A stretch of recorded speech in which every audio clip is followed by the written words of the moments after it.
Money plant নিয়ে কিন্তু আমাদের প্রত্যেকের মধ্যে বেশ কিছু সমস্যা রয়েছে। আর এই সমস্যাগুলির মধ্যে মূল যে সমস্যাটি রয়েছে সেটা হচ্ছে পাতা পুড়ে যাওয়া, গাছের গ্রোথ ঠিকঠাক না হওয়া, এই ব্যাপারগুলি কিন্তু রয়েছে। আর তার সঙ্গে সঙ্গে প্রচুর গাছ রয়েছে যে গাছগুলির গোড়া পচে যাওয়া, ঠিকঠাক করে কালারটা আসে না। হয়তো ইয়েলো কালারের আমরা একটা মানি প্ল্যান্ট ক্রয় করেছি, বেশ কিছুদিন পর দেখা যায় কালারটা গ্রিন হয়ে যায়, কালারটা ফেড হয়ে যায়। এই ব্যাপারগুলি কিন্তু খুব কমন একটা বিষয় দেখা দিচ্ছে।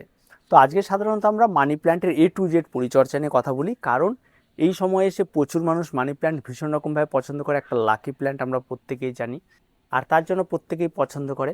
তার নতুন বাগানিরা অনেক বেড়েছে এবং তার সঙ্গে সঙ্গে তাদের লাগানোর প্রবণতা বেড়েছে। তার জন্য প্রত্যেকটা বিষয়ে আজকে A to Z আপনারা জানিয়ে দেবো, কীভাবে করবেন, কি করতে হবে, সমস্ত কিছু। তো পুরো ভিডিওটি স্কিপ না করে আপনাকে দেখতে হবে। সবার প্রথমে চলে আসি, মানি প্ল্যান্টের বর্তমান বাজারে প্রচুর জাতের পাওয়া যায়। সাধারণত একে আমরা পোথোস বলে থাকি। আর মানি প্ল্যান্টের মতোই দেখতে অনেক সময় ফিলোডেন্ড্রনের ভ্যারাইটিগুলিও মার্কেটে চলে এসছে, যে গাছগুলিকে সাধারণত মানি প্ল্যান্টের সঙ্গে গুলিয়ে বিক্রি করা হচ্ছে। তো এইগুলিকে ভালো করে আপনাকে বুঝতে হবে। মানি প্ল্যান্টের সাধারণত সিলভার ভ্যারাইটি যেটা থাকে সেটা, আর অন্যান্য যে সমস্ত ভ্যারাইটিগুলি আমরা চোখে দেখি এগুলি সাধারণতই এগুলি ফিলোডেন্ড্রনের ভ্যারাইটি। আর মানি প্ল্যান্টের বা পোথোজের সেই রকম ভ্যারাইটি প্রচুর জাতের তেমনটা কিন্তু নেই। মানি প্ল্যান্টের সাধারণত নর্মাল যে সমস্ত ভ্যারাইটিগুলো, তার মধ্যে 3 থেকে 4টে ভ্যারাইটি কিন্তু মার্কেটে অ্যাভেলেবেল রয়েছে। আর বাকিগুলো এক একটা দিন এক এক রকম নাম দিয়ে তাকে চালিয়ে দেওয়ার চেষ্টা করা হয়। ভেরিকেটেড মানিকেটেড মানি প্ল্যান্ট, অমুক মানি প্ল্যান্ট, এইভাবে কিন্তু চালিয়ে দেওয়ার চেষ্টা করা হয়। বাজার মূল্য সাধারণত মানি প্ল্যান্টের 50 থেকে 60 টাকার মধ্যে আপনারা ভালো ভালো গাছ পেয়ে যাবেন। হ্যাঙ্গিংয়ের গাছ নিতে গেলে অন্তত আপনাকে 100 থেকে 150 টাকার মধ্যে আপনারা হয়তো অ্যাভেলেবেল পেয়ে যাবেন। এর বেশি কিন্তু দাম হয় না। আবার হ্যাঙ্গিং পট এবং গাছের সাইজ সেই অনুযায়ীও কিন্তু 300ও যেতে পারে। এই বিষয়গুলো কিন্তু খেয়াল রাখতে হবে।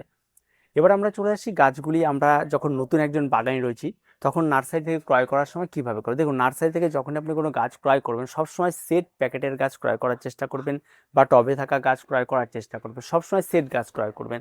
কখনোই কোনো গাছ আপনি নার্সারি থেকে সেট প্যাকেটে পলিব্যাগের গাছ ক্রয় করছেন এবং সেই গাছটি বাড়িতে এনে আবার আপনি পটিং করবেন, এই পটিংটা কিন্তু প্রত্যেকেই করে থাকে। আর সেই সময় কিন্তু আপনাকে একটা জিনিস খেয়াল রাখতে হবে, গাছটা যেন সুস্বাস্থ্যবান গাছ হয়, ফ্রেশ গাছ হয়, এই বিষয়গুলিকে দেখে নিতে হবে। এটা সম্পূর্ণ আপনার নিজস্ব দায়িত্ব।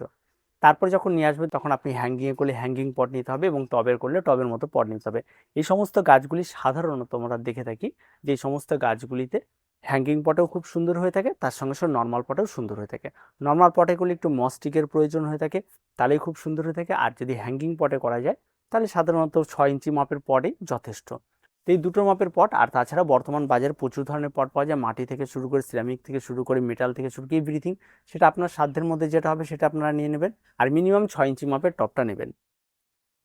মাটির মিশ্রণ, মানি প্ল্যান্টের জন্য যে মাটির মিশ্রণটা তৈরি করা হয়, অনেকে এক গাদা খাবার দিয়ে মানি প্ল্যান্টে মাটির মিশ্রণ তৈরি করে। আসলে মানি প্ল্যান্টের এইরকম কোনো মাটির মিশ্রণ পছন্দই করে না। মানি প্ল্যান্ট সবসময়ের জন্য মাটির মিশ্রণটা পছন্দ করে একটু মাটিটা ভেজা থাকবে, একটু স্যাঁতস্যাঁতে থাকবে, হালকা, কিন্তু বেশি থাকলে কিন্তু গাছের গোড়া পচে যাবে। ঠিক আছে, হালকা স্যাঁতস্যাঁতে থাকবে। তার জন্য আপনাকে মাটির মিশ্রণটা তৈরি করতে হবে। 30% মাটি নিতে হবে, 30% কম্পোস্ট নিতে হবে, 20% বালি নিতে হবে, 20% আপনাকে কোকোপিট নিতে হবে। কোকোপিট যদি না থাকে আপনি কোকো হ্যাশ নিতে পারেন, যদি না থাকে ধানের তুষ নিতে পারেন। ঠিক আছে, এই রকম সমস্ত ম্যাটেরিয়ালগুলো আপনাকে রেখে দিতে হবে। আর যদি তাও না থাকে সেখানে পাতা পচা একটু ব্যবহার করে দিতে পারেন, পাতা পচা যথেষ্ট ময়েশ্চার ধরে রাখে। এবার ভার্মি কম্পোস্ট যেটা বললাম, সেটা যদি আপনার কাছে ভার্মি না থাকে, গোবর সার থাকে, তাতেও হবে। এবারে এই মিশ্রণটিকে মাখিয়ে নেবেন, এর মধ্যে সামান্য 1 চামচের মতো একটু নিম খোল দেবেন, তাহলেই যথেষ্ট, আর তেমন কোনো কিছু লাগবে না। এতে একটা সুন্দর মাটির মিশ্রণ তৈরি করে গাছগুলিকে বসিয়ে দেবেন। গাছ বসানোর সময় আপনাকে বেশ কিছু জিনিস নজরে রাখতে হবে, যে গাছটার জন্য রুট বলটা না ভাঙে সেটা খেয়াল রাখতে হবে। তার সঙ্গে সঙ্গে যখন আপনি গাছ বসাবেন দেখবেন একটাই, নার্সারি থেকে গাছগুলি সাধারণত একটা ডালি বেশি থাকে, ঠিক আছে, একটা দুটো ডালি বেশি থাকে, সেগুলিকে ঘুরিয়ে টবের মধ্যে রাখার চেষ্টা করবেন। আর যদি মস্টিক দেন তাহলে মস্টিকের সঙ্গে সোজা করে দেওয়ার চেষ্টা করবেন। এই বিষয়গুলিকে একটু খেয়াল রাখবেন, দেখবেন গাছগুলি আরও অনেক তাড়াতাড়ি গ্রো করবে।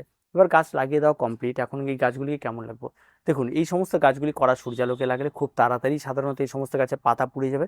তাই যতটা সম্ভব চেষ্টা করবেন এই সমস্ত গাছগুলিকে একটু শেডি জায়গায় রাখার, তাহলে সবচেয়ে বেশি ভালো হয়ে থাকে। কারণ আপনারা প্রত্যেকেই জানি মানি প্ল্যান্ট মানে ইনডোর প্ল্যান্ট, তাই সেরকম জায়গাতে রাখার চেষ্টা করবেন, তাহলে গাছ অনেক বেশি ভালো হবে। 2 নম্বর, এই সমস্ত গাছের গোড়ায় জল যখন গোড়া শুকিয়ে যাবে তখনই যাওয়ার চেষ্টা করবেন, বারবার করে জল প্রয়োগ করবেন না। 3 নাম্বার গাছের গ্রোথ নিয়ে আপনারা অনেকে হয়তো ভাবেন ফাস্ট গ্রোথ এই সময় হবে না, যখন ঘন বৃষ্টি হবে তখন গাছের গ্রোথ সবচেয়ে বেশি ফাস্ট হবে, কারণ এরা মশার ভীষণ রকমভাবে পছন্দ করে, সেই মশারটা যত ভালো হবে তত এই সমস্ত গাছের গ্রোথগুলি ভালো হবে। তাই সেই বিষয়গুলির দিকে একটু ধ্যান রাখবেন, মশারটা কিন্তু অত্যন্ত ম্যাটার করে। আর এই সময় মার্চের পর থেকে এই সমস্ত গাছগুলো গ্রোথ নেওয়া শুরু হয়, একটু গরম পড়লেই গ্রোথ নেওয়া শুরু করে দেয়, তা অত ভয় পাবার কোনো কিছু না, প্রত্যেকটা গাছের গ্রোথও কিন্তু ভালো হবে। আর তার সঙ্গে সঙ্গে এবার আসি গাছের খাবার। দেখুন এই সমস্ত গাছের গোড়াতে খুব একটা বেশি খাবার দিয়ে লাভ নাই, তবে এনপিকে 20-20-20 লিকুইড সয়েলেবল যে সমস্ত খাবারগুলো রয়েছে সেগুলি গাছে স্প্রে করলে খুব ভালো কাজ হয়। সেগুলি আপনি স্প্রে করতে পারেন মাসে 15 দিনে একবার করে, তাতে খুব ভালো কাজ হবে। আর গাছের গোড়ায় খাবার দিতে হলে আপনি অন্তত মাসে একবার করে একটা মিক্স খাবার একটু দিয়ে দিলেই হয়ে যাবে, আর তেমন কোনো কিছুর প্রয়োজন পড়ে না। এইভাবেই আপনি যদি করতে পারেন তাহলে আপনার মানি প্ল্যান্ট কিন্তু দেখার মতো হয়ে উঠবে। আর তার সঙ্গে সঙ্গে আবারও বলি, যারা চারা তৈরি করতে চান বা কোনো কিছু, এই সময় এসে অনায়াসে যে কোনো গাছের ডাল কেটে আপনি একটু বসিয়ে দেবেন, দেখবেন অনায়াসে চারা তৈরি হয়।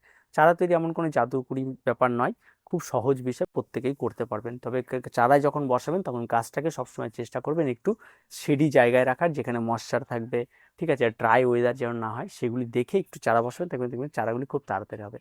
তো এই ছোট ছোট কাজগুলি আপনাকে করে ফেলতে হবে, তাহলে দেখবেন গাছের গ্রোথ আরও বেশি ভালো হবে। আর একটা বিষয় বলি, যেটা কালার ফেডের বিষয়টা বললাম, যে কালার ফেড হয়ে যায় অনেকেই বলে, কালার ফেড হয়ে যাওয়ার মূল বিষয় যেটা সেটা হচ্ছে অতিরিক্ত রোদ আর অতিরিক্ত খাবার। যদি গাছে নাইট্রোজেন বা অন্যান্য জাতীয় খাবার যদি বেশি পরিমাণে হয়ে যায়, তাহলে এই সমস্ত গাছের যে ইয়েলো যেমন থাকে, তার যে ইয়েলো ব্যাপারটা সেটা হারিয়ে ফেলে, তখন সেই জায়গাটায় দেখা যায় তার গাছের পাতার কালারটা একটু গ্রিন হয়ে যায়। আবার এমনও হয় যে পুরনো পাতা যেগুলো রয়েছে সেগুলো কিন্তু গ্রিনও হয়ে যায়, আর নতুন পাতাগুলি আবার ইয়েলোই থাকে। তো এই ব্যাপারগুলো কিন্তু থাকবে মানি প্ল্যান্টের ক্ষেত্রে। আবার যেটা হোয়াইটের মধ্যে ভেরিকেটেড রয়েছে সেটার ক্ষেত্রেও কিন্তু দেখা যায় অনেক সময় গ্রিন পাতা বেশি হয়, পাতার সাইজও ছোট হয়ে যায়। তাই বারবার অতিরিক্ত খাবার এই সমস্ত গাছে প্রয়োগ করবেন না, মিনিমাম খাবার প্রয়োগ করুন মানি প্ল্যান্টে, দেখবেন মানি প্ল্যান্ট অনেক বেশি ভালো উঠবে। আর এগুলি খুব সহজ পরিচর্যার গাছ, আর তাই প্রত্যেকে করুন, প্রত্যেকে করতে পারবেন, তেমন কোনো কঠিন কোনো কিছু এই সমস্ত গাছের পরিচর্যা না। তারপরেও যদি কোনো সমস্যা হয়ে থাকে অবশ্যই কমেন্ট বক্স রয়েছে, আপনারা কমেন্ট করুন, আমরা তার অ্যান্সার আপনাদের দিয়ে দেবো। তো দেখা হচ্ছে পরবর্তী ভিডিওতে, প্রত্যেকে ভালো থাকবেন, প্রত্যেকে সুস্থ থাকবেন, চ্যানেলটিকে সাবস্ক্রাইব করে রাখবেন।